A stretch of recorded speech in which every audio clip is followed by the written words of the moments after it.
wonderful.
Okay, thank you.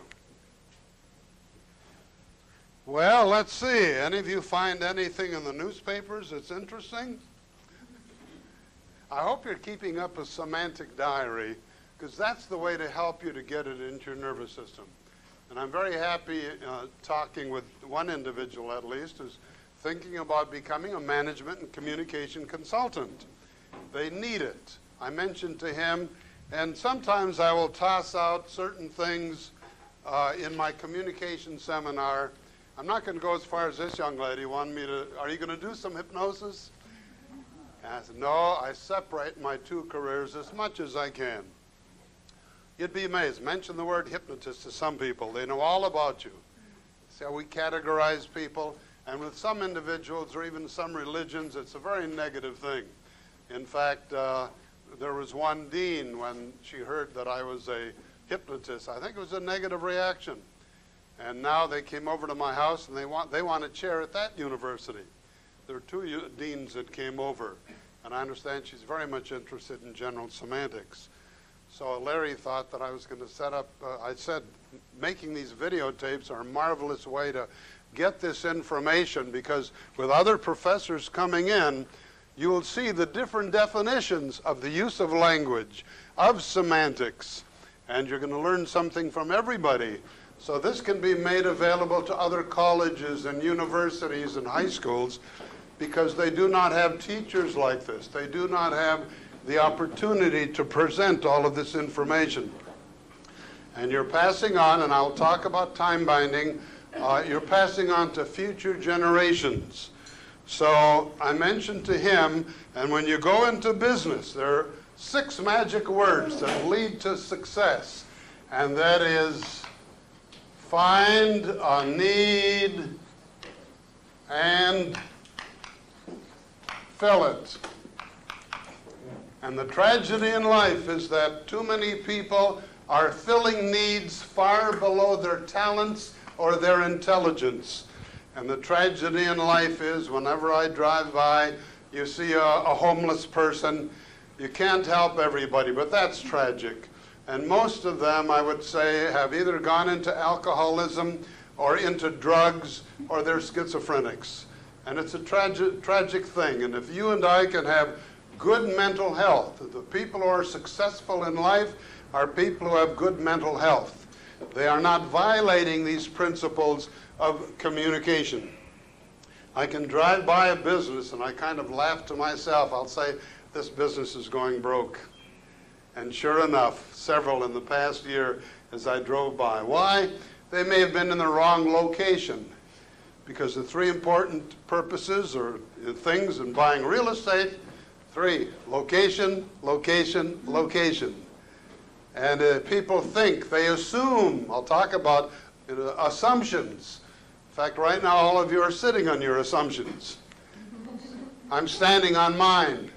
How do we know the roof won't cave in?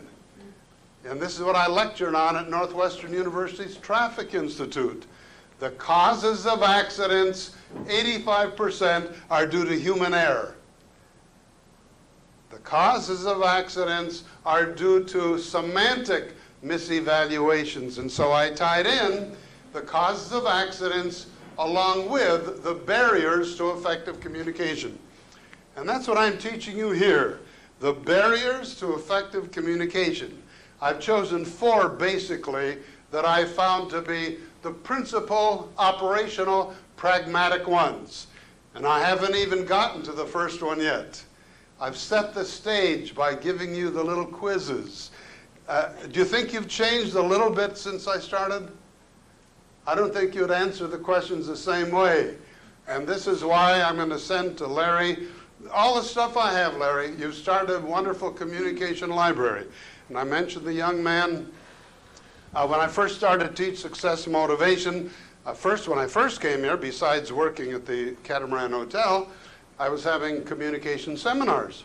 And then I found out that more, as I told you, more people would like to learn how to become a millionaire than learn how to lessen misunderstandings.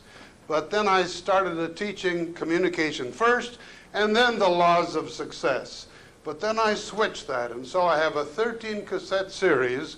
If you'd like to learn both success motivation, which you should apply in your life, and you beautiful young ladies who get married, your husband should be applying this.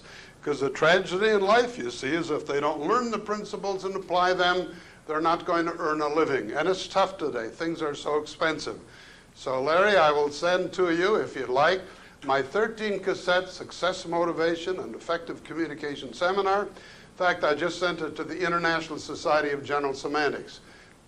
For years, neither one of the societies, the Institute or the International Society, they didn't want to get involved in success motivation. They're academic. They're scholarly. They're also going broke. And who do you think needs this stuff? It's the people who've got the money. By this I mean corporations, business executives. You see what I'm saying? And so if they start distributing my cassettes or other people's cassettes, Stephen Covey, he stole an awful lot of stuff from General Semantics, but he never gave the credit. See, that's the difference between plagiarism and research. Plagiarism is when you steal and you don't give credit. Research is when you steal, but you do give credit. I'm doing research. Okay, so as I say, find a need and fill it. And I will also have another 6-cassette series that I will send to you if you want them, and then other books and articles, etc. And another thing, while I'm in my hotel room, I haven't really gone over this. This was Irving Lee's beginning, and I don't even remember when I put the advanced class, because I was going to rewrite. There's a lot of knowledge in here. It's also educational. At the end of each chapter, there are assignments of what to do. And I've been underlining it, you see, while I was in the hotel room, and I think I may very well just have this copied and distribute it in a pamphlet form, so you got all this information when I get back to, even without rewriting it into a booklet form. I've got another book that I wrote, as I mentioned, 35 years ago. Here's the outline, Larry. It's only an outline form, but if you'd like to make copies of it and give it to the students, this is what I'm trying to give you in only 6 days. And there's an awful lot of stuff here. And I had one chapter to go where I bring together all of the principles of positive thinking and success motivation and a factual orientation, which is called an extensional orientation, or the scientific method, and the other side, which is called an intentional orientation or a verbal orientation. I should have brought that, and I mean to give that to Larry if he wants to make copies and pass it to everyone. Kind of a summary of the entire course that I'm only hinting at. The last time when I was here, I said, first time I've ever lectured where I didn't use my jokes. I went from principle to principle, and these are all interrelated. Okay. I was going to mention this, and please, when you keep your semantic diary, there's so many cases, either semantic or language diary, to make you conscious of the principles outside of the classroom.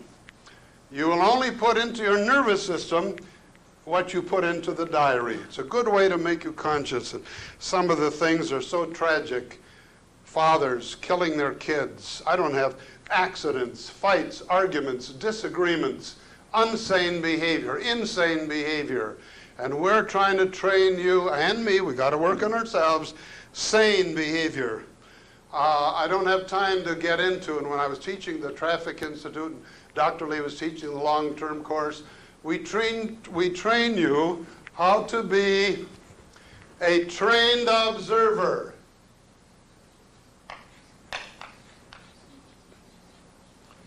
Trained observer, because most of us are oriented in terms of words, language, verbalizations, the verbal world. And as I will point out, the big difference between man and animal is language. We're living in a symbolic environment. We are continually immersed in language. Language overburdens us, especially now with television and the kinds of things that are on television. I'll talk about that, which is our language or semantic environment.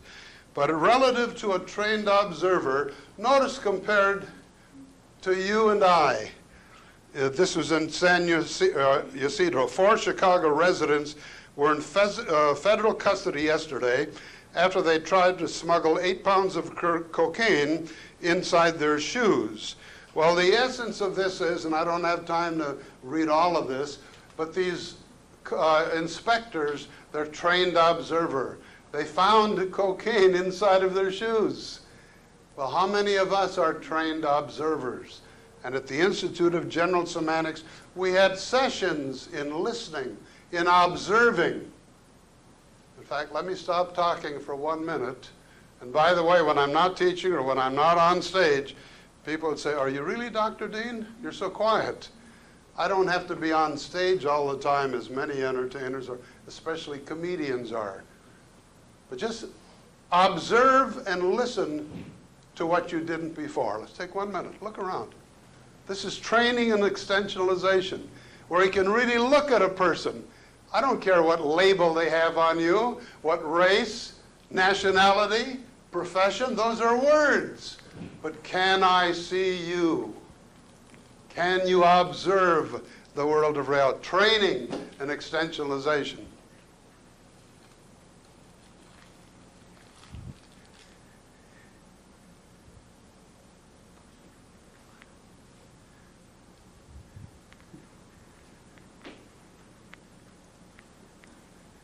See, these are the nonverbal facts. And you put a label on a guy, and brother, you've got him. Race, religion, occupation, any high-order abstraction. In fact, as I pointed out before, these are the verbally oriented people.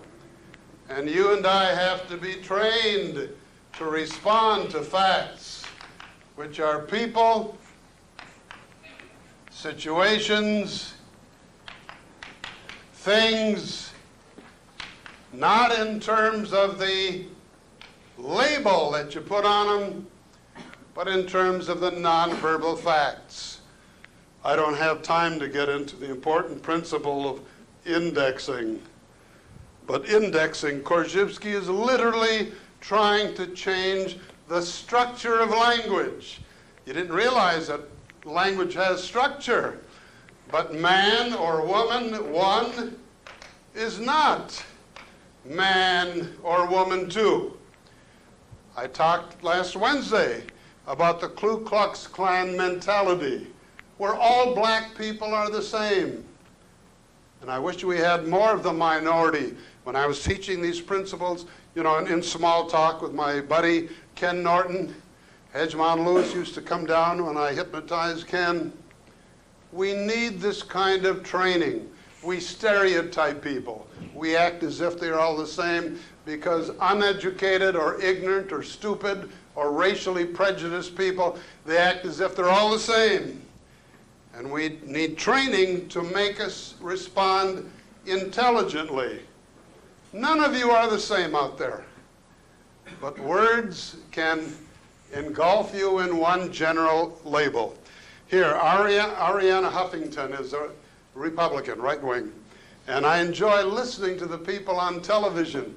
Oh, I'll never miss, like Geraldo, and all the talk shows. The Republicans speak from their point of view, the Democrats from their point of view, the pro-O.J. Simpson people from their point of view, the negative O.J. Simpson people from their point of view. And I'll tell you, one of the best communicators, great lawyer, Johnny Cochran, used all the stratagems, all the logical things you learn. He was so smart. Nobody else could have done what he did, I feel, in spite of some of the evidence. Okay, so persuasion is very important. I wish I had time to teach you a persuasion class. Larry, maybe sometime we can get one. Dr. Lee gave a persuasion class. I took all the classes I could from him. Too often speakers fail because they assume that an audience is believing. They're on their side. Or I've had some audiences that were negative, critical.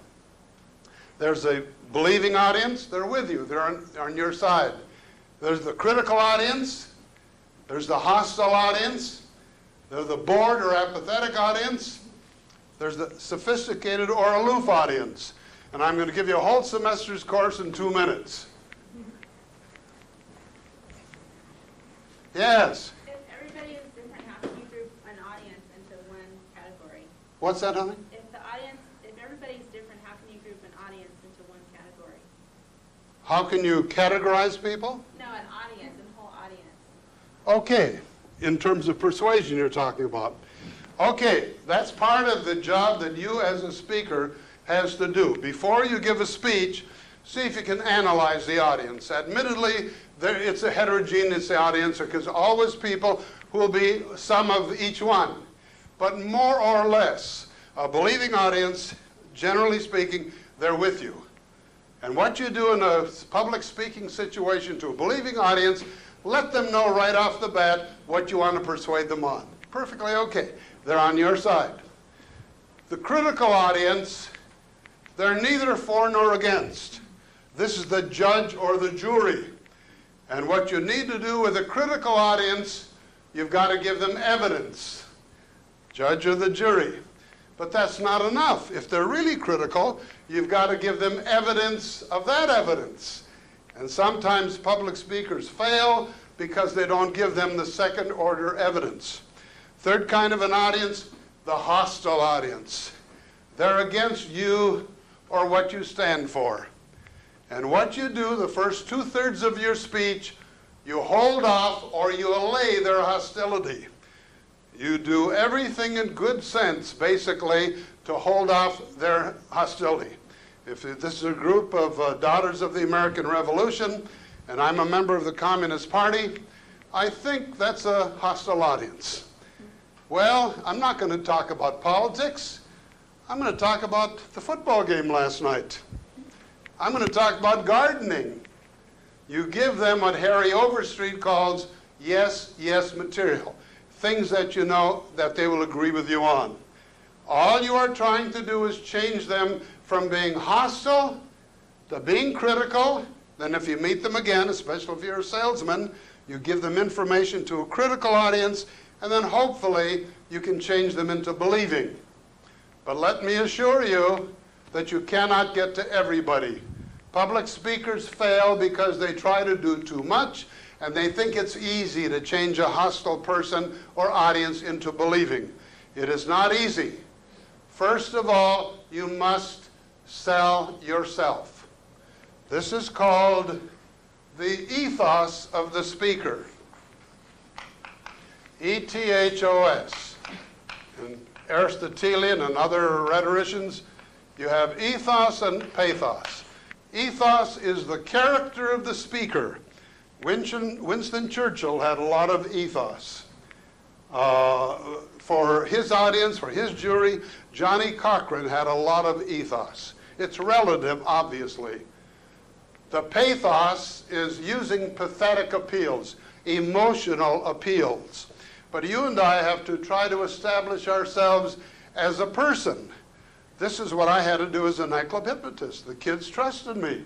They knew I was a PhD. I never charged for therapy in my life. I've helped thousands and thousands of people, and they would come into the gaslight room, look at me, and fall asleep. It's in their mind. That's how you hypnotize people. You have to create trust. Write that word down, trust and honesty. And if you don't have trust and honesty, you are dead. We know that there are a lot of con men who come to Southern California. But let me assure you, there are even more who come to Las Vegas. I work with contractors. I've built some more buildings on my property, etc. And it's hard to find people you can trust. They come from all over. They sound convincing. And I said, yeah, the other day, the only difference between the con man and the teacher, the effective teacher, is that by definition, he or she, the teacher, presents facts as best they know them, the truth. Whereas the con man, he's tremendously effective and persuasive also. But by definition, he speaks false to fact. The psychopathic liar, as I mentioned the other day, is related to the sociopathic personality. And the important thing is they have no conscience. I have 2 one-hour cassettes on both of these. And Larry, if you'd like to have me send that, if any of you would like to learn and listen, because you're at the stage now, frankly, when I was your age and going to college, I had a lot of time to read. That's all I could do. I didn't have any money. We stay in and read. And then when you go out into the world, you have to make a living. Then you don't have as much time. So I'll send you my stuff. I love this one. And then I'll get into the lecture. The little word is creates a lot of problems. The little word is identifies different things as if they are identical. And Bertrand Russell, the very brilliant philosopher, analytic philosopher, he was the first one to point out the dangers of the little word is. Now, as you'll see, and do all of you have Dr. Lee's textbook? Are you required to get it? See, a lot of this stuff is in it. Good. And also, she bought one of the earlier editions, and then I revised it. But the only thing I did, as I mentioned, I left in the whole body of knowledge, took out the dated footnotes, because if people see the same stuff, the book was written in 41 or published in 41. He wrote it in the 30s. If Dr. Lee has a footnote in 1921, 1932, kids would look at that, oh, what the hell, that's old stuff. The material is still good, so I just took out the footnotes and mentioned the one he's taking it from. But the important thing is I brought the bibliography up to date at the end of each chapter, and especially at the end of the book. There are a lot of good books there. Korzybski talked about is, and in the end of Dr. Lee's book, you'll find there are 4 different uses of the word is. Number 1, is of, put quotes around is of existence. Washington, D.C. is in the United States, for example. 4 different uses of the word is. Is of existence. Then the second use of is as an auxiliary verb. He is running. She is walking. As an auxiliary verb, the second use of is. But there are 2 uses of the is where we get into difficulty. And I think Korzybski was a genius. And in my humble opinion, as I mentioned to the chair of the communication department at UCSD, I believe that Alfred Korzybski's Science and Sanity was the most brilliant and one of the most important books ever written. And this is why for 40 years I've said somebody's got to rewrite it, and hopefully I can, quotes, rewrite it in terms of going through all the principles through the index. Korzybski took a lot of knowledge and brought them all together. And some professors who are closed-minded, they criticize Korzybski. This is old stuff, and they're the ones who violated all of the principles. Other professors like Cassius Kaiser, he thought this was one of the, he's a mathematical professor at Columbia. His book, Mathematical Philosophy, is one of the brilliant books. And he helped Korzybski write it because Korzybski came from Poland and his English was not that good. He typed with 2 fingers. So, one kind of an is that gets us into difficulty, especially this was, the is of identity. Jean is a teacher. John is a Negro or African American. Where we identify a person with a class name. Write that down, please. As if they're all the same. This is insanity. How can we teach people to respond to people, situations, and things individually? The is of identity, where we identify a unique person with a class label. That's the is of identity, and there are many other uses of is. And by the way, maybe we'll send them up here sometime, Larry, if you want to bring them in. David Borland developed E prime. He is now the president of the International Society of General Semantics. I took it over for just 1 year to help them keep going, to financially help them. I felt that the president should be from the San Francisco area where it is. He developed E prime. And E prime is where you have no is at all. How can we communicate without using the word is? And he has 2 books, and he came out with another thicker book. Very interesting stuff. It's very difficult not to use the word is of identity. And the reason the is of identity is, quotes, dangerous is because it perpetuates identification, the misevaluation of identification. I don't have time to get into the importance of differences. You see, if I were to give you, and I have a little quiz where I mentioned something about what would you say about the following labels? Minnesota, Michigan, New Jersey, California, and I will share these with Larry, any of my stuff, and may be able to use it. And with Brian Spitzberg, he's created some of these quizzes, and I would give you that answer. And most students would say they're states.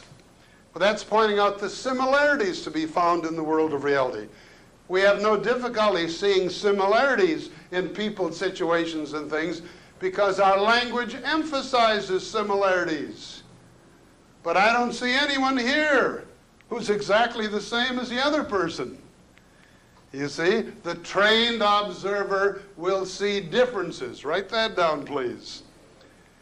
And we have race prejudice, whether it's race, religion, occupation, because of the influence of our language, because we fail to see differences in people, situations, and things. And that's why sometimes we have to go to see a psychologist or a psychiatrist. I'll talk about digging out assumptions. I'll talk about the seeing of differences in people, situations, and things. And the other kind of is the is of predication. The is of predication, such as the pie is sweet. She is lazy. He is no good. Where we predicate qualities into the world of reality as if they are in the thing. This chair is orange. Is it? Turn out all the lights and see what color it is. In other words, our language is of identity, is of predication. Our language conceals the relationships. We tend to project qualities into the world of reality as if it's the essence, the old philosophical way of essence thinking. But now we want to train people into that's entity thinking or essence thinking. What is he really? That's why you see me put quotes around the word really. But we are a part of everything we observe. That's the thing I'm finding in my reading of Einstein's theory of relativity in quantum mechanics. As I started to say the other day, Niels Bohr invented, along with Heisenberg's, quantum mechanics. And they found out that the very perception of electrons, protons, neutrons the human perceiver affected electrons, protons, and neutrons, the path it's going to take. And so Heisenberg developed his principle of indeterminacy, his uncertainty principle.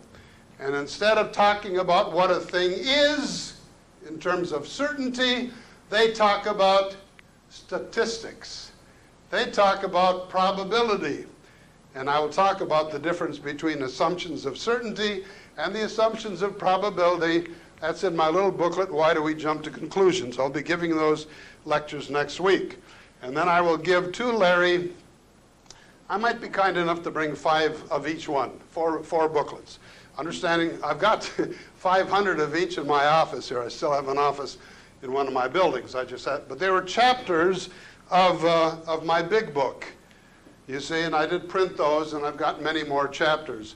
So I will share with you, and really hope that we can build up a good library of books, those of you who are interested, and books and cassettes. So that's the is of predication.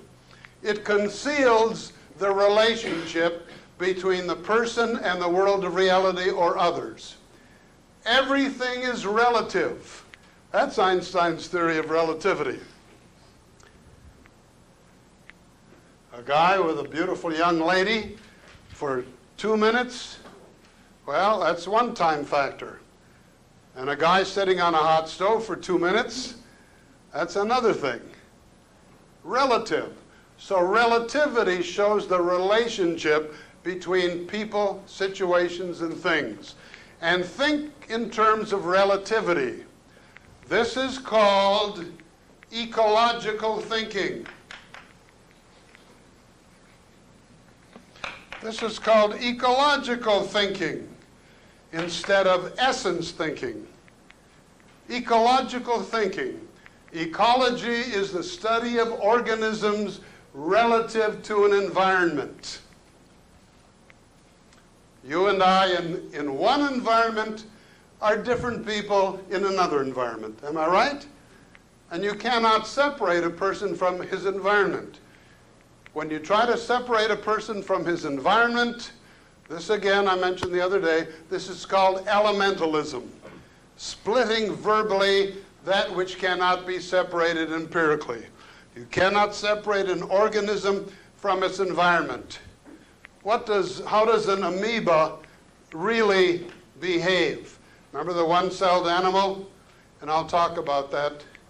Amoeba, if you remember your biology, put it in with wetness or rain, and it has what is called a tropism. Tropism, either positive or negative. If it is positively tropic toward wetness or the sunlight, it will move toward it, the one-celled animal. If it is negatively tropic, it will move away from the external environment. Now, I'll talk about this because we have the word thinking, but we don't use the word thinking in general semantics because you don't just think with your mind. General semantics is an organism as a whole study, mind-body relationship. We use the word evaluation. Put that down, please. And I'll go into this more fully. Evaluation, because the word thinking tends to imply that you can separate the mind from the body. But we emphasize the nervous system. And Korzybski was the first one to bring together psychology, psychiatry, anthropology, neurology, sociology. See what I'm saying? And 40, 50, 100 years ago, these were separate studies. Just like in the sciences, as I read, and I've got 250 books that I have that I'm underlining. I've finished about 50 or 60 underlining. You don't read these books. You study them. And then you take stuff and apply it to general semantics. So the whole history of science, the important principle was non-elementalism. When the ones who discovered electricity, they saw there was a relationship to magnetism. And now we have electromagnetism. And you don't just have biology, you have psychobiology. And Dr. Michael Cole, who got, until they find, they're scouring the world for an international scholar in general semantics for the Berman chair, not for another 2-3 years, because they're not interested in the practical application of general semantics, they're interested in theory. Well, in talking with Dr. Cole, although my minor, my cognate, and my PhD was anthropology, we called it culture and personality. He just wrote a book called Cultural Psychology. And you tie that in with linguistics, you see? So I'm very much interested in reading what they're doing. So this is something I cut out in the paper, and this is beautiful. I've got to send it to David Borland, who invented E prime. And you know the little word is, have you been reading about the Clinton thing? And a lady interviewing Bill Clinton says, is there any chance of getting a straight answer out of you? And he says, that depends on what is. Well, there are a lot of semantic things involved with this whole affair. And that's as far as I want to get into the Bill Clinton thing. Okay, let me go into one of the principles, and I want at least for you to become aware of our language or semantic environment. Language or semantic environment. These are the words, these are the things around us. Other people's language, newspapers, television, books, everything that impinges on our nervous system and creates the meanings inside of our heads. I've got many other things, but let me just give you the general things here. And I'm concerned about television, for example. Many of you know ever since I was a little kid, I loved to listen to Joe Louis fights on boxing and boxing. And then when I hypnotized Ken Norton, got a little more involved. I owned a boxing gym not too far from San Diego. Steve Delgado, I managed him, brought him to Eddie Futch, who's trained more world champions than anyone else. And now Steve wanted me to go into boxing in Vegas, but I don't want, I'm going to spend all my time doing this. So I like boxing. But what I hate with a passion, and maybe I shouldn't as a general semantics, is television wrestling. And I'm, as well as Jerry Springer. We are concerned in our classes to teach human behavior, cultural things, educational, good things. And television wrestling has degraded itself into violence. It's animalistic. And Jerry Springer, etc. So television and the kind of people in the audience, the shows, some of these talk shows, unbelievable stupidity, ignorance, sex, violence, the worst parts of our society. So that's part of our language environment. Now, what our language or semantic environment does, and by the way, although I'm going very quickly, I'm going to make a copy of all of this, Larry, and I'll send it to you. It'll be I'm not going to rewrite it. I've underlined the important points. Those of you who want to go into the library. But our language or our semantic environment creates pictures, not only inside of our heads, but it creates meanings inside of our nervous system. Here, you and I are. This is a person, arms, legs. All right? From our language, linguistic. That's why you tie in linguistics with general semantics. There are a lot of different schools of linguistics. Structural linguistics, psycholinguistics, Chomsky. And I'm just now digging into all these books. They're all different, but they're not as fundamental or practical as general semantics, I feel.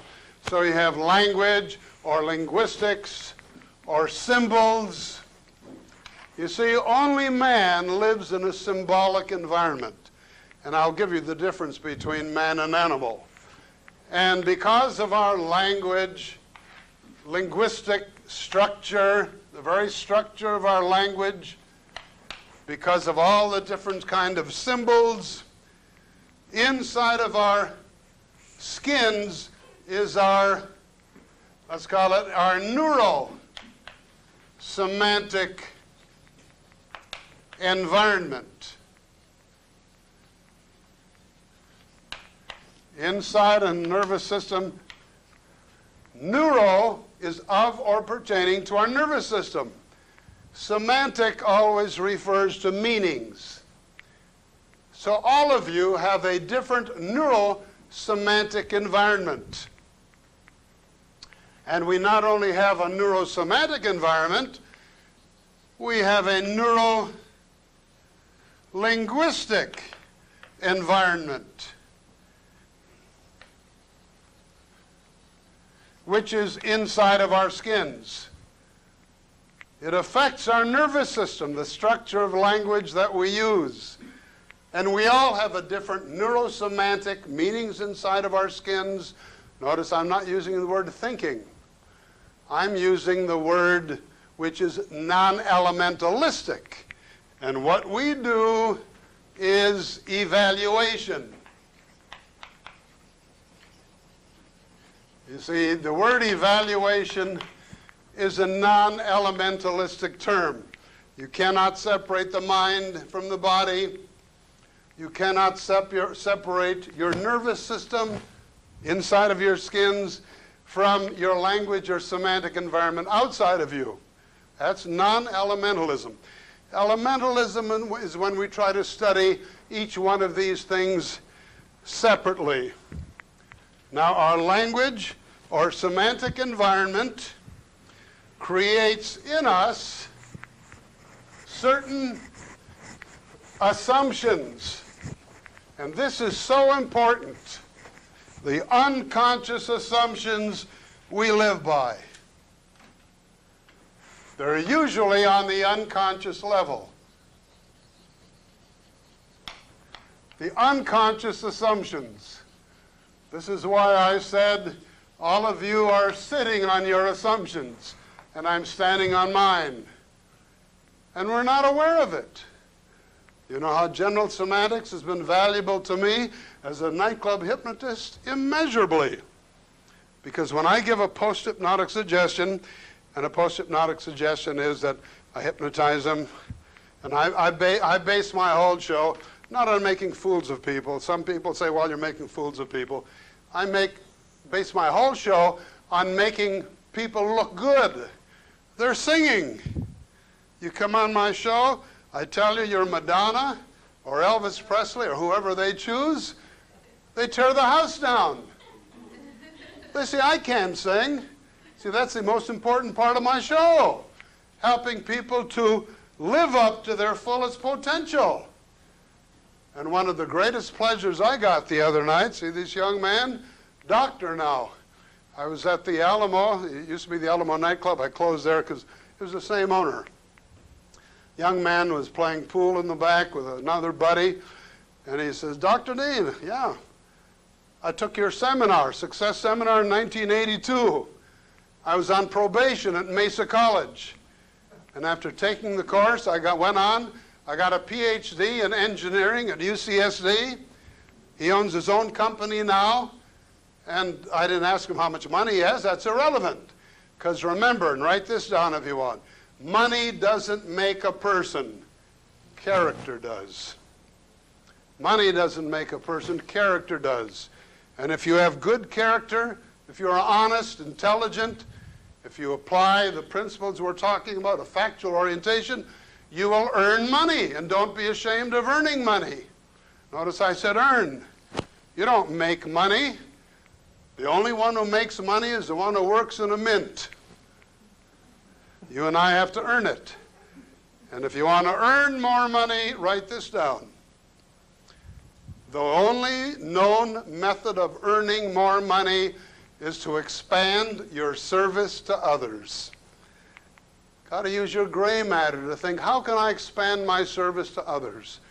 And there are people who are started their companies on nothing, and you read about them in the business paper, business sections. Now, don't have a negative attitude about yourself. All of you can earn more money if you apply known principles.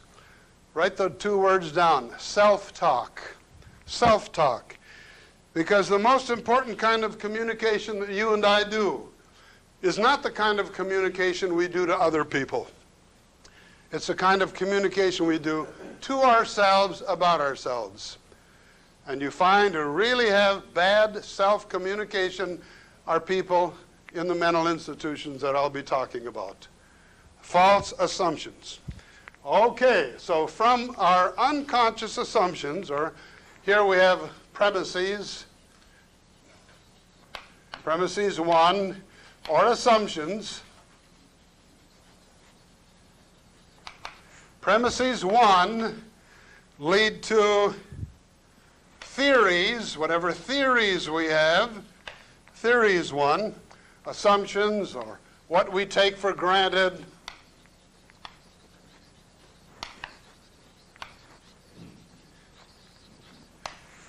Which leads toward T1, or theories, attitudes, orientations,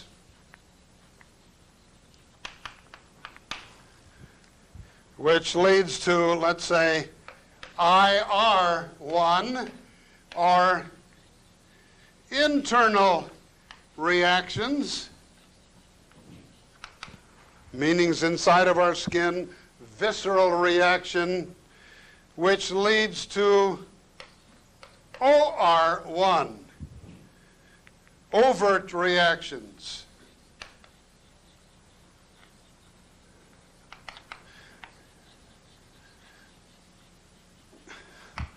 Aggressive behavior or arrogant behavior.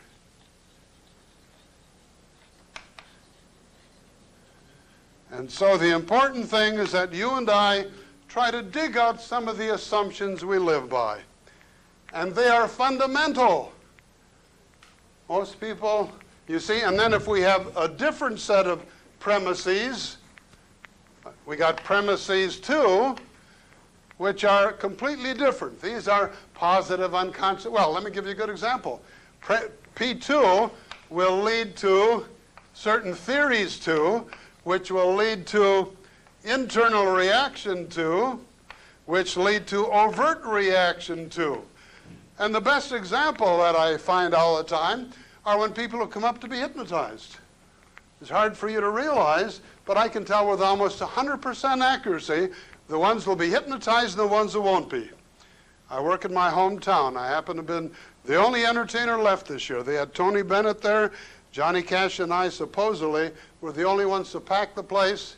They tell me I got the record, 3,712 people about 8 years ago. And they don't have to pay me the really big money. Tony Bennett's getting $100,000 for one show now. 8, 9 years ago when he was there, he got $20,000 for 2 shows. And I don't make that kind of money. But I can just look at a person and I point out when they come up to be hypnotized. They come up and they sit with their arms folded, their legs crossed. I can read their faces. You see, I've been doing this for many years. I won't tell you how many. Even Augie Boniver, who's the director of our management development seminar at the University of Chicago, he used to like to sit in the back of the class because he said, I was the only teacher who would give the students the answer even before they asked the question. I read people. You read their faces, bodily postures. You read their attitudes. Put that down. Attitudes. And all of my, or many of my success motivation cassettes are on attitudes. And write this down, please, and I want you to catch yourself. The dangers of a negative mental attitude.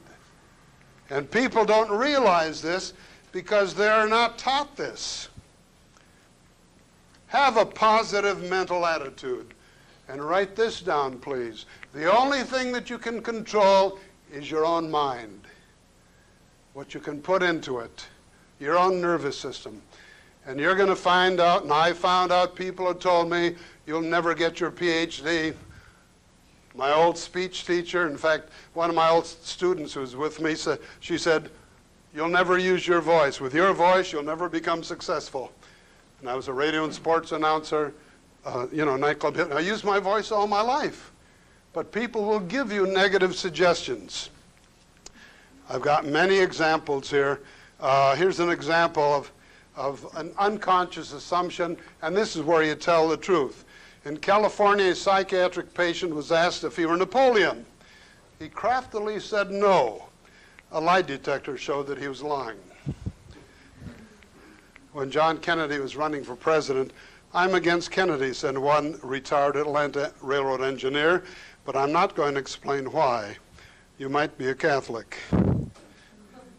Well, I got many, many examples of unconscious assumptions. And now on Monday, I'm going to start and go quite quickly of why we have the barriers to effective communication, going quickly with some of the quizzes that I've given you in the past. Thank you very much.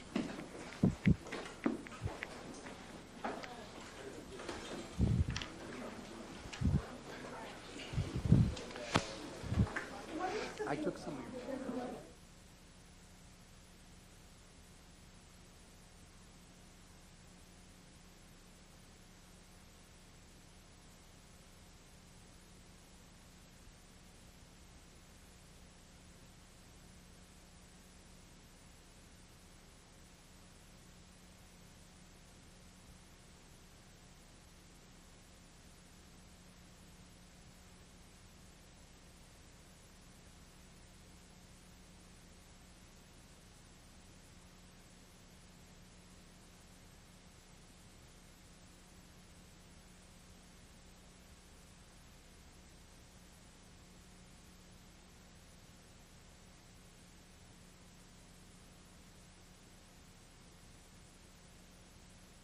Very, very quickly.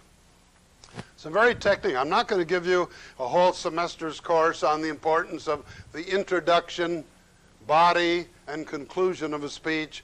You can give a tremendous speech, but if the conclusion is bad, that is what they're going to remember. But I've been at a lot of speech conventions, and Joyce, at our, we got a couple of deans here today, so I'd better be good.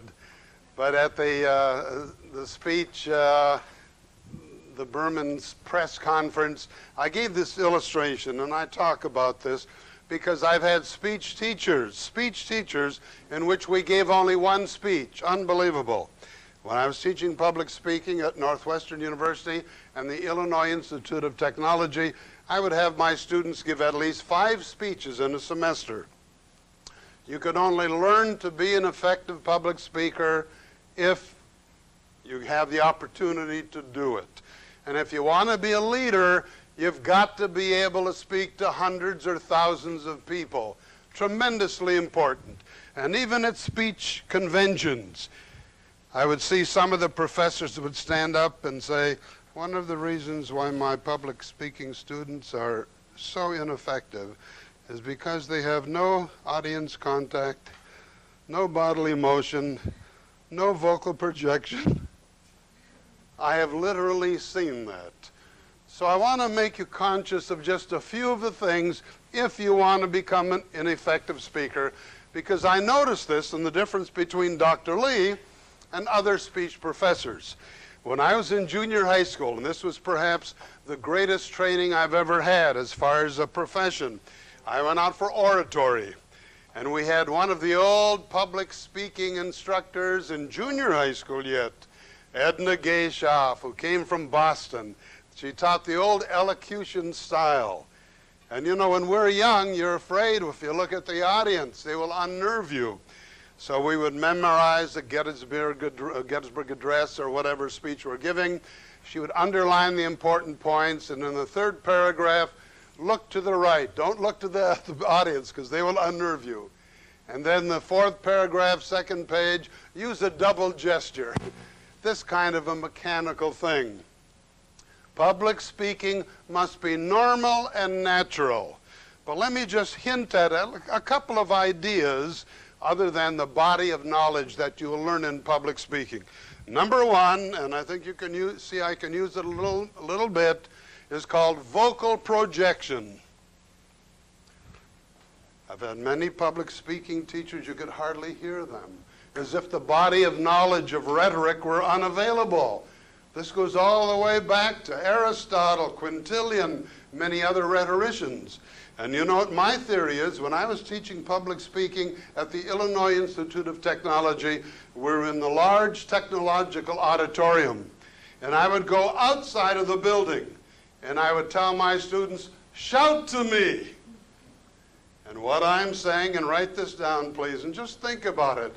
When you think you are shouting, that's when you have adequate vocal projection.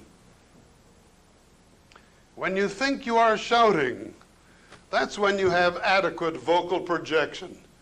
Ain't no such thing as speaking too loud for most of us. You're effective public speakers, they're dynamic. I started my success seminars here under hypnosis and self-hypnosis. And guess who sent me the first two letters when he started up with his? They call it neurolinguistic programming. Anthony Robbins' office. Now he's a multimillionaire teaching success motivation, and why is he so effective? He's a dynamic lecturer. He is good. Another one of my students, Dennis Waitley. He's not quite so dynamic, but a very, very fine lecturer. He started out in success motivation with my first class that I taught at the Hilton. Okay, vocal projection. Think about it when you give a speech. For most of us, we're so inhibited. Number two, bodily movement. Move around. Trouble with the rostrum is it impedes our action. You'll move an audience only insofar as you move yourself. Put that down. Think about it. You'll move an audience only insofar as you move yourself. And Dr. Lee had 300 students. He had to move around. And that's why he had 300 students. He would have had 1,000 students if he had the class, and he was not a bragging man. He said if he would have put general semantics, the course was called Language and Thought, at the beginning of the course, in the morning rather, and 10 o'clock in the morning, and in the main part of the campus, he had on the Technological Institute way north, he would have had over 1,000 students. But he was such a dynamic lecturer. I don't know if you have, or I can send you a copy, Larry, of Dr. Lee's films. There are 6 films that he made. I think I mentioned to you he wasn't going to make them, and we were driving downtown. I told him, no, I think you should. It's a very time binding. I'll talk about time binding. You pass on to future generations. And he made them, and they're sold all over the world, actually, by the 2 general semantics organizations. The only trouble with the film is that Dr. Lee is talking to a camera. But you should have seen his repartee with the students where he'd make them think, and he'd have his own games and quizzes, and I'll play with some of those in the next 2 lectures. Okay, bodily movement, vocal projection, and obviously audience contact. Look at the audience. Don't be afraid to look at the audience. If you're going to communicate and join the Toastmasters or Toastmasters clubs, the best thing in the world, because they give you an opportunity to speak well into middle age and older. The trouble is we take a course in public speaking and that's it. We forget about it. Give yourself an opportunity. And if you want to be a leader of men and women, I've been watching some of the people, the congressmen, congresswomen, and if you have a stereotype about politicians or Afro-American politicians, men or women, listen to some of them. Pleasantly surprised if you have negative assumptions. Some of these individuals, bright, articulate, they can enunciate their own positions, etc.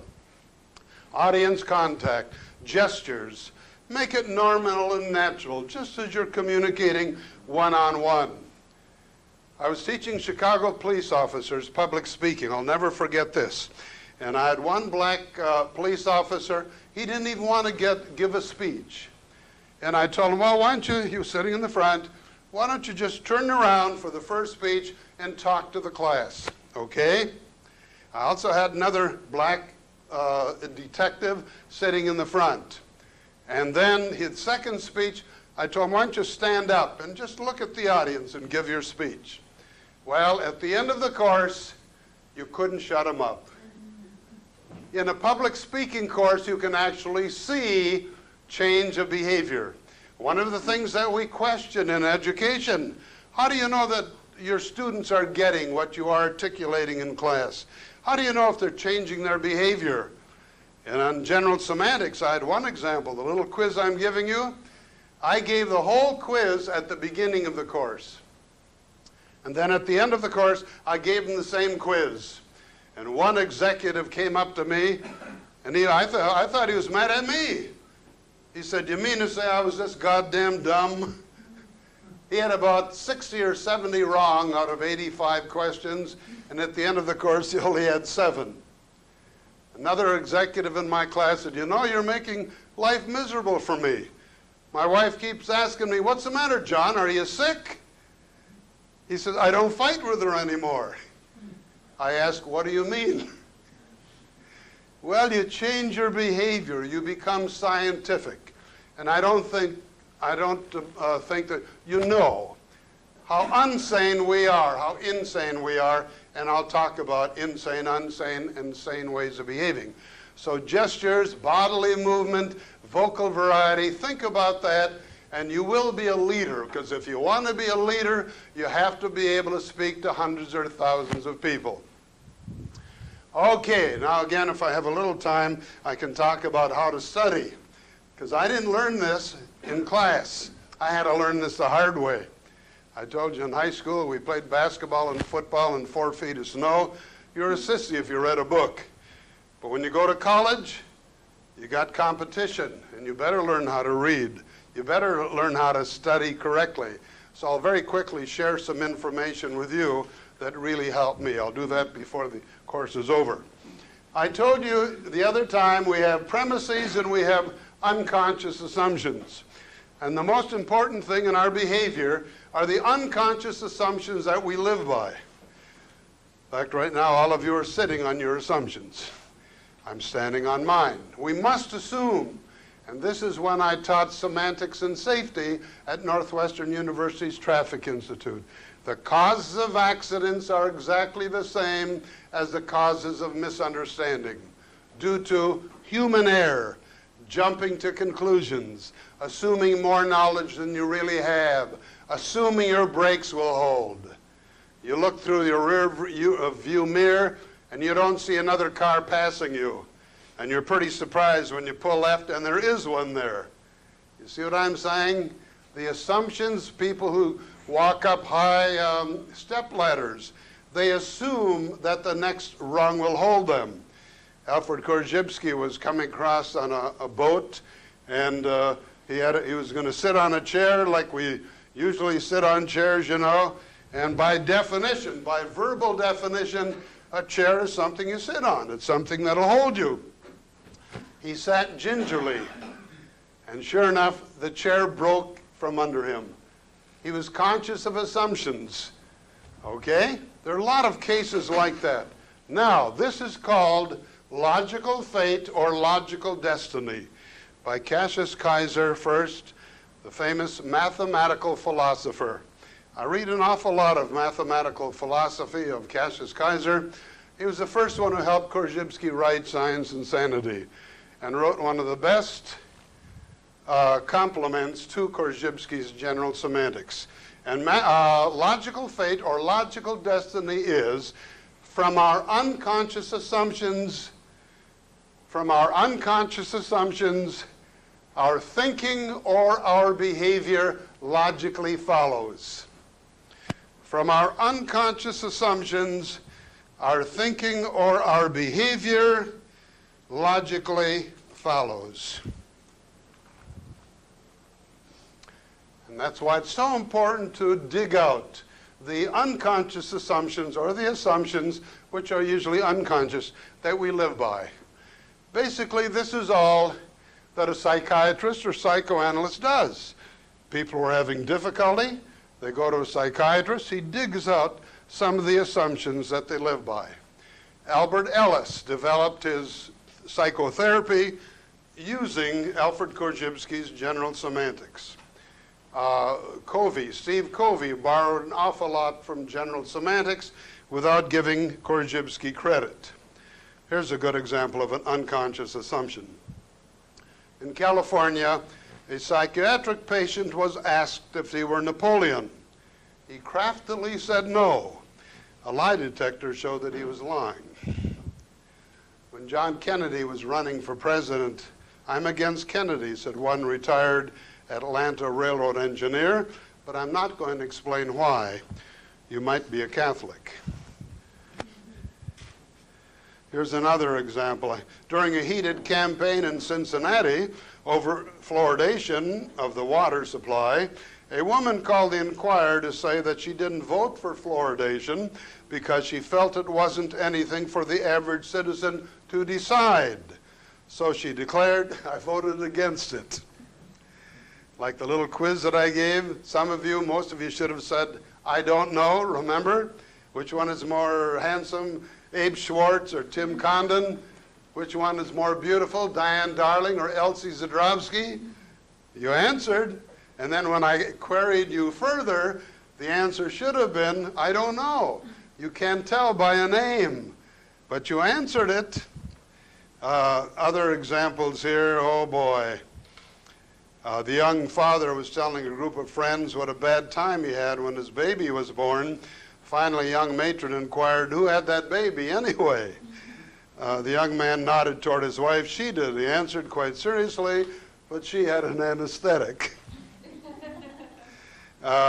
J.J. Lerner, owner of the stores bearing his name, met an admirer of his playwright son, Alan Jay, who authored such delights as Brigadoon and Love Life. "Isn't it wonderful how lucky your boy is?" said the man. "Yes," replied Lerner, "isn't it wonderful? The harder he works, the luckier he gets." Write this down. Luck is the word you'd use to describe. Luck is the word you use to describe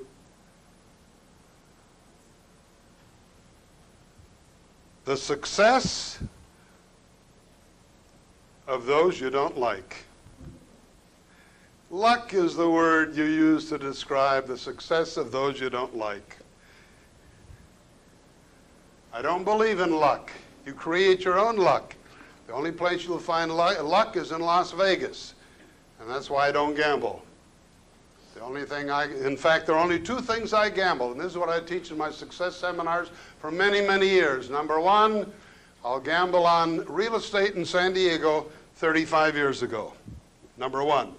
Number two, the only thing I'll gamble on is myself, but in hypnosis. That's why I have 30, 40, 75 chairs in Minnesota and not 2 or 6. It's a gamble that I can even hypnotize one person. My act is the toughest act in show business, but I work the laws of probability. I've got 40 chairs. These are people I've never seen before. I have to not only hypnotize them, I have to get them under deeply. So I just snap my finger and they're out like a light. Or I just look at them and they go to sleep. Now, many people don't believe this. They project into my show their own internal set. And this is why I say, and write this down, please, never worry about the ignorance of others. Never worry about the ignorance of others. Do something about your own ignorance.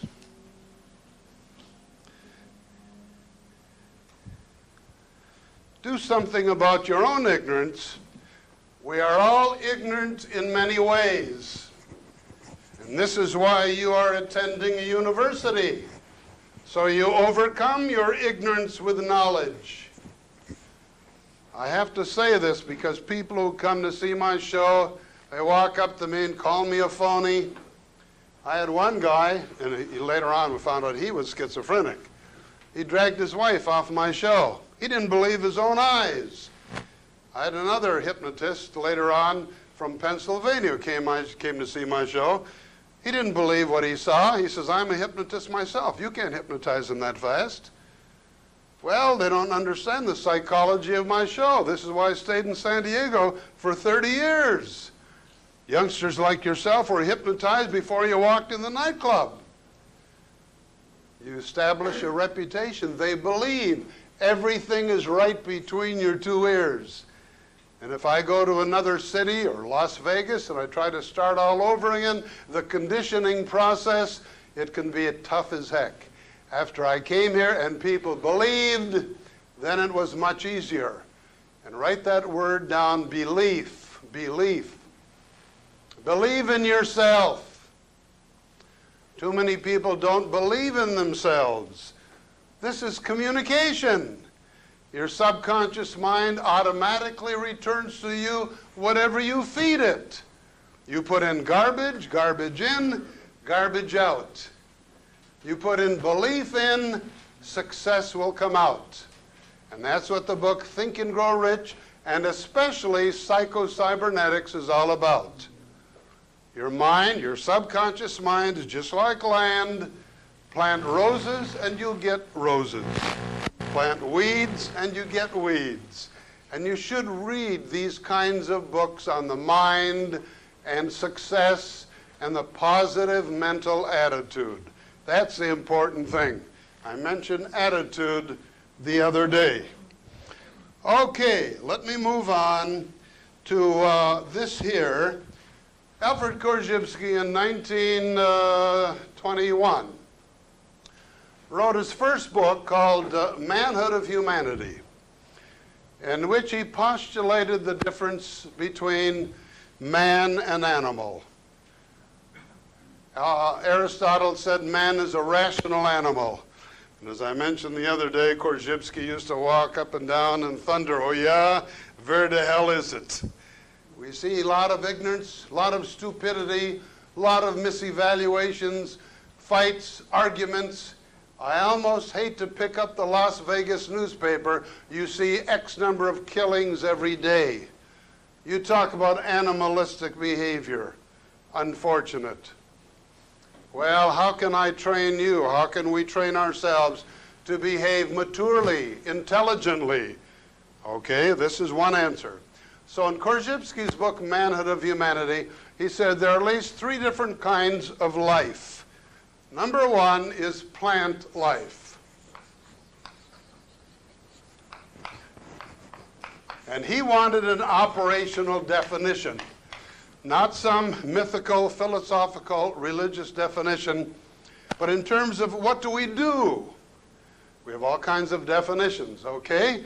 Number 1, what do plants do? Basically, they sustain life through the solar energy, photosynthesis.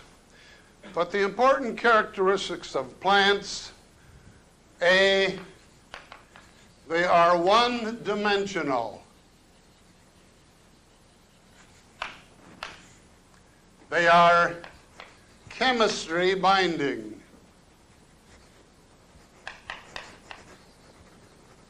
That's the important characteristic. And if you look up Korzybski's book, Manhood of Humanity, you'll find a much more bigger description, obviously, that I'm giving here. Okay, they're chemistry binding. What about animals? What do animals do that plants don't do?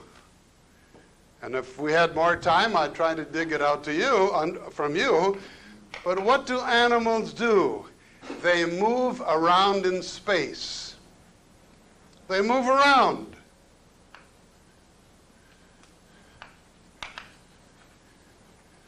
They are space binders. We saw a good example of this every Sunday. The football players. They move around in space. All right? How about human beings? What do human beings do that animals do not do? Humans. In other words, you can also say, B here, animals are two-dimensional. They are chemistry binding, but basically they are space binders. What do human beings do that animals don't do? They are chemistry binding, they are space binding, we move around in space, but the important distinction is that human beings are a time binding class of life. Human beings are a time-binding class of life because we have language. And the kind of language that we have, because we have language, and the kind of language that we have, and if you'll write this down, please, this is a simple definition of time binding. We can take from the past,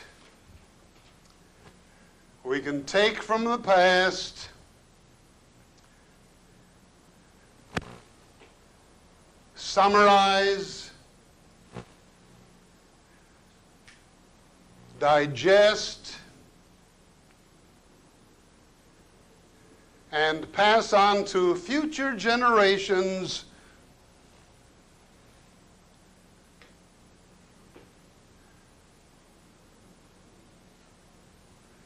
the labors of the past and the present. The labors of the past and the present. In other words, beavers build beaver dams the same way they did hundreds of years ago. Birds build bird nests the same way they did hundreds of years ago. But man can have literally a improvement. This is called an exponential function. We can literally improve ourselves geometrically.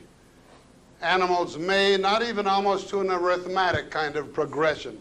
We can improve geometrically. And what's the example of man's time-binding capacity? Universities, libraries, technology. We have things that animals could never have because they don't have the kind of language that we do. And what kind of language is that? Here we have Fido, any dog. Fido 1 can communicate, he can bark, to Fido 2, and he will understand, quotes, it's a signal to him, he will respond in some way or to his master. But as far as we know, Fido 2 cannot communicate something to Fido 3, what Fido 1 told him. Their orders of abstraction stop.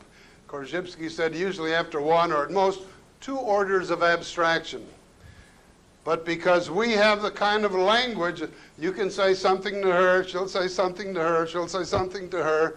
We can communicate n number, x number of orders of abstraction indefinitely. And that's the important difference between man and animal. This is called self-reflexiveness in general semantics. Self-reflexiveness means we can have language about language about language, just as we can have, and this is a relationship that Korzybski has used. I will show you when I teach another principle, the fact-inference principle. Have you ever seen a map of Texas? Well, to a Texan, this is the map of the United States. To a Texan, this is a map of the United States. Now, in general semantics, we say the map does not fit the territory. But to a Texan, it does, I think. Let me very quickly talk a little bit about the map-territory relationship. And obviously, as you well know, there are a lot of examples, illustrations. And I can also tie in self-reflexiveness with this. Here we have a map. And now you can see why that's Texas and Florida and the East Coast, why I didn't go into drawing. Yeah, that's a buffalo. Now, don't say that I'm drawing dirty pictures. You know the joke about the guy giving a Rorschach to a guy, and he says, "What is this?" And everything he saw is connected to sex. And the psychiatrist said to him, "You've got a preoccupation with sex. Everything you see is sex." He says, "Don't blame me. You're the one drawing the dirty pictures." Okay, here let's say we have Chicago, here we have New York, and here we have LA. That's a map, and our language is exactly the same as a map. All right, this is the structure of an adequate structure, order, and relations. They are all interrelated. This is why I'm reading so much stuff on Einstein. In fact, I just picked up this book Saturday, QED, Quantum Electrodynamics of Richard Feynman. A while back, I saw in the advertised, Richard Feynman, the brightest genius since Einstein. I videotaped that, and since then I've videotaped a lot of stuff on him, bought a lot of his books. He was a genius professor of physics from Caltech. Then my CPA called me up 2 days ago. He said, "You know, they got a picture of you with Muhammad Ali. It's in the latest issue of San Diego Magazine." So I went to Bookstore, and they only had the September issue. I went to somebody else's house, and they had the October issue. It's in that. So I bought this and another really good thick book on Einstein. Just came out, a new one, because I buy everything. I got a big volume of books on Einstein, philosophy of science, Wittgenstein, Ernst Cassirer, brilliant German linguist, philosopher, and this I wanted to share with you because it's related to what I'll be talking about in the next 2 lectures. This guy was a great lecturer. He was a different guy. He was also a bongo drummer. He also was chasing around with too many women, but he was a genius when it came to lecturing or of physics. He said, "I'd like to," this is his lectures in quantum mechanics, quantum electrodynamics. "I'd like to again impress you with a vast range of phenomena that the theory of quantum electrodynamics describe. It is easier to say it backwards. The theory describes all the phenomena of the physical world except the gravitational effect." See, this is the difference between Einstein's theory of relativity, his special theory, and his general theory of relativity. The special theory does not deal with gravity. And Einstein's general theory deals with gravity and the curvature of space. That's the difference between Einstein's special theory and Newton's theory. Newton said that space and time are absolute. Einstein introduced the relativity. For example, here, you and I as an observer, we're in a train. And if the train is going 60 miles an hour, how fast is it going? Where the old absolutes, before Aristotle, before Einstein, the old Aristotelian and Newtonian physics, they would say it's going 60 miles an hour. Well, Einstein has shown that no, to a person standing on the side of the railroad trestle, it is going 60 miles per hour. Let's say the train is moving this way. To a person driving 60 miles per hour, the opposite way, it is moving 120 miles per hour. And to a person in the train ain't moving. It's standing still. And there are many other implications of Einstein's theory of relativity. A new way of thinking. This is what we're looking for. And I could have brought some of the book on Einstein, which is directly related. I didn't want to get too far into it, but this is more related to what we are talking about. Okay, it describes all the phenomena of the physical world except the gravitational effect. The thing that holds you in your seats, actually, that's a combination of gravity and politeness, I think, and radioactive phenomena, which involves nuclei shifting in their energy levels. This is the the deeper levels, nuclei shifting in their different levels.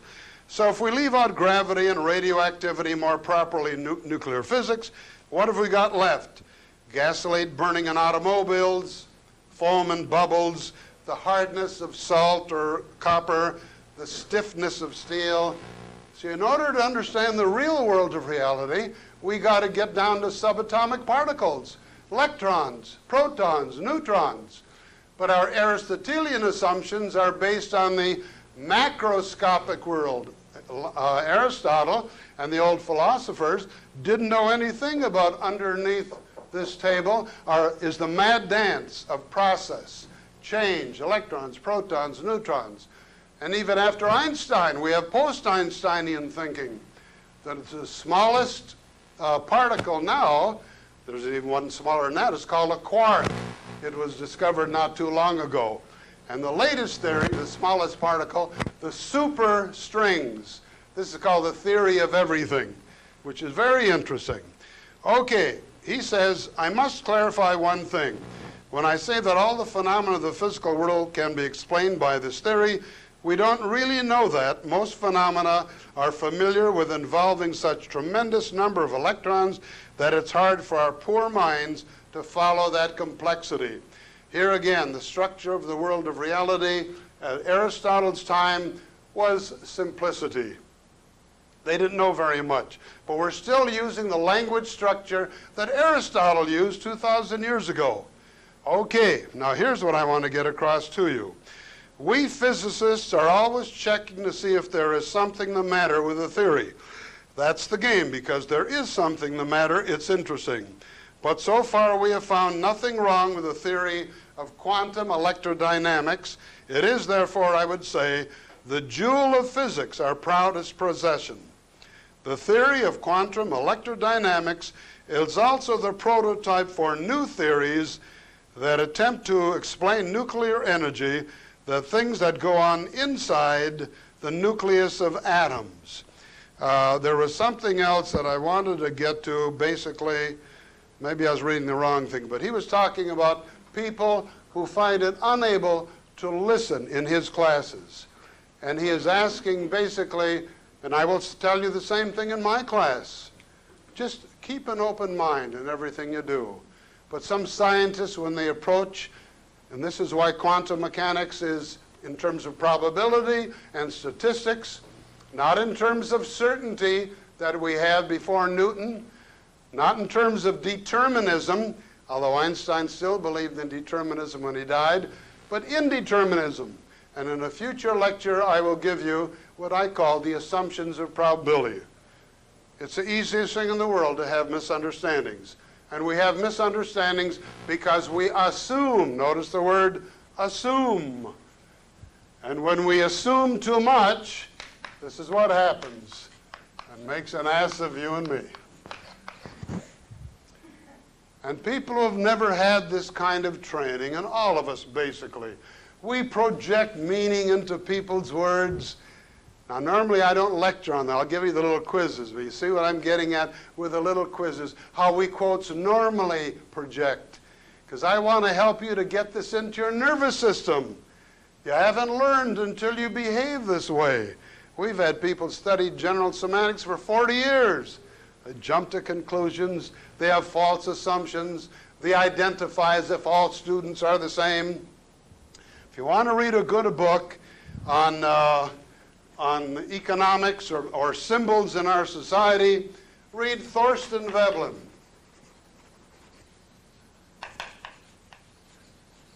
Thorstein Veblen's book, The Theory of the Leisure Class. The Theory of the Leisure Class. This is the first book I read basically at University of Minnesota. When I started to get the love of reading, I spent the whole day and evening reading this class. Thorstein Veblen calls conspicuous consumption. We're talking about people who consume things not for their inherent value, but to show other people that they're richer than they are, that they're better than they are. These are compensations for our feelings of inadequacy. We all have feelings of inadequacy, but the important point is, how do you compensate for them? You got to compensate for them in a socially acceptable way. And the best way that I know of is what you are doing now, getting university education. There's one book out by an author who says, be glad you're inferior. Then you have the motivation to become successful. Okay, so the symbols of conspicuous consumption, the conspicuous leisure, and conspicuous waste. Here's a good example of man's time-binding capacity. Man is not an animal. Among the many other attributes that man has, which animals do not possess, are the ability to think to the degree that philosophy, religion, politics, sciences, etc., necessitate, as well as to think about thinking, the sense of decency, the conscious response to beauty, the concerns for social justice. These and all the other higher values are stages of achievement in an unimaginably long process, victories and accomplishments won on the human level, and insofar as our knowledge goes, won nowhere else. So if you and I are going to live up to the human potential, to rise above the animalistic level of fights, arguments, disagreements, killings, etc., if you're going to become successful, your assumptions must be based upon fact, not inferences. One of the reasons why businesses fail, because they assume there's a need for their product. And you can almost spot the businesses that will fail. So you've got to make tests. These are called pilot studies. There's a lot more relative to that. Okay, so this map-territory relationship. Number one, the map is not the territory.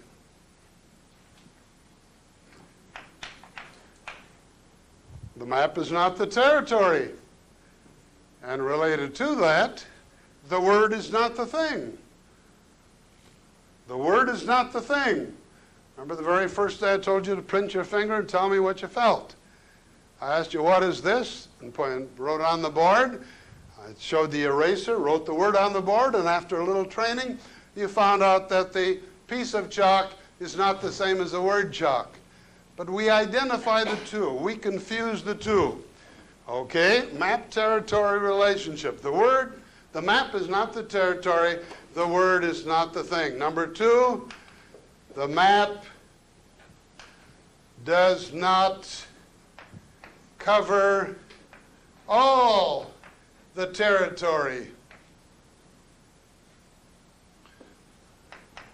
The map does not cover all the territory. Well, can we ever know all about anything? That's a question I'm going to ask you in the next 2 days. Well, do you ever know people who act as if they know all about something? And that's the person that we are concerned with, as we will see.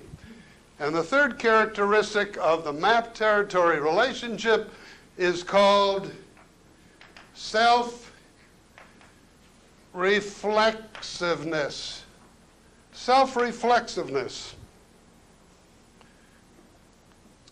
We can have a map of a map of a map indefinitely.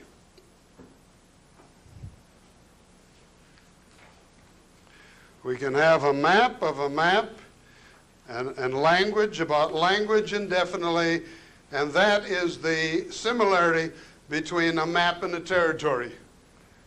Okay, now one last thing before we conclude.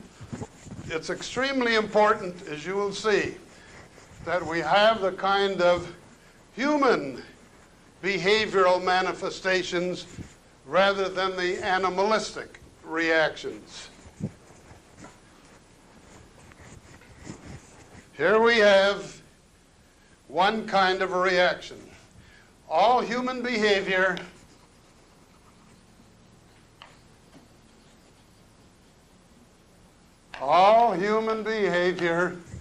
has at least 4 phases involved. All human behavior. Number 1 is a happening. something happens in the world of reality, which leads to number 2, a nervous impact. Now notice how often I'm bringing the nervous system into our concern with communication. This is not linguistic semantics. General semantics deals with the nervous system. You don't have meaning without a person. All right. Number 3, it has a nervous impact, some kind of an evaluation. We have something happens. A man standing on the corner, and I got all these jokes that I usually give you before, standing in the corner waiting for a bus. A man sneaks up behind him and hits him in the back. The guy standing in the corner turns around and sloughs him one. Well, then I ask the question, is this proper evaluation? And my students, well, you're damn right. If I'm standing in the corner, the guy comes up and hits me in the back, I say, wait, hit? And I ask, what is your answer? And she says, I don't know. It's safe for me to hit you. If you had yes, I wouldn't hit you. Well, how do you know it's a robber? You see, too much of our behavior is impulsive, automatic, trigger-like. So the third phase is evaluation. And that is our substitution for the word thinking. I told you before that the word thinking is elementalistic. Elementalism is when we separate things verbally, which cannot be separated empirically. But we think, quotes, or evaluate with our nervous system, with the very structure of our protoplasm, the one-celled amoeba, tropism, remember I talked about, moving toward light, positively tropic, moving away from light, wetness, or any of the external environment. Okay, nervous impact, some kind of a way of thinking.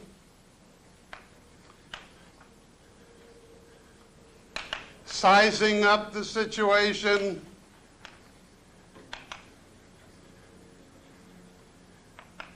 Which leads to number 4, some kind of talk and or act. Some kind of talk and or act.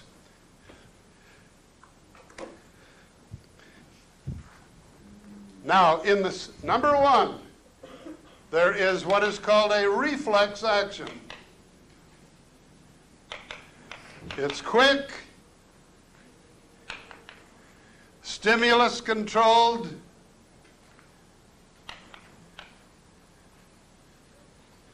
inborn. If I shine a light into the pupil of your eye, it will automatically close. Hit the patellar tendon at the knee joint, and you'll respond, automatic. It's a reflex.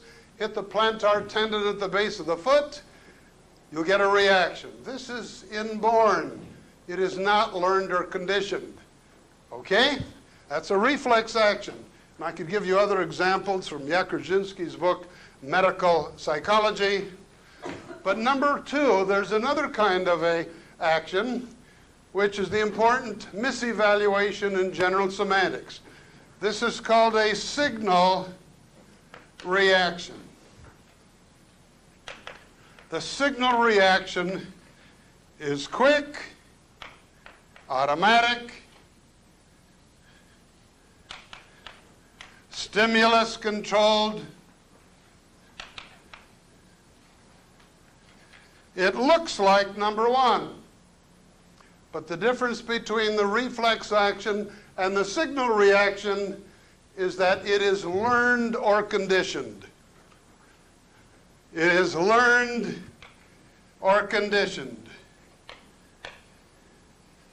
We have learned to respond too quickly, to jump to conclusions. And Dr. Lay had this principle at the end of his course. We had a 2-hour discussion. I said, no, I think it should be at the beginning. Because I could find, and I'm going to share with you, I'm going to give you, Larry, you already have this book, and if you want to make copies of the article I wrote on Irving J. Lee, the Semantic Man or Woman.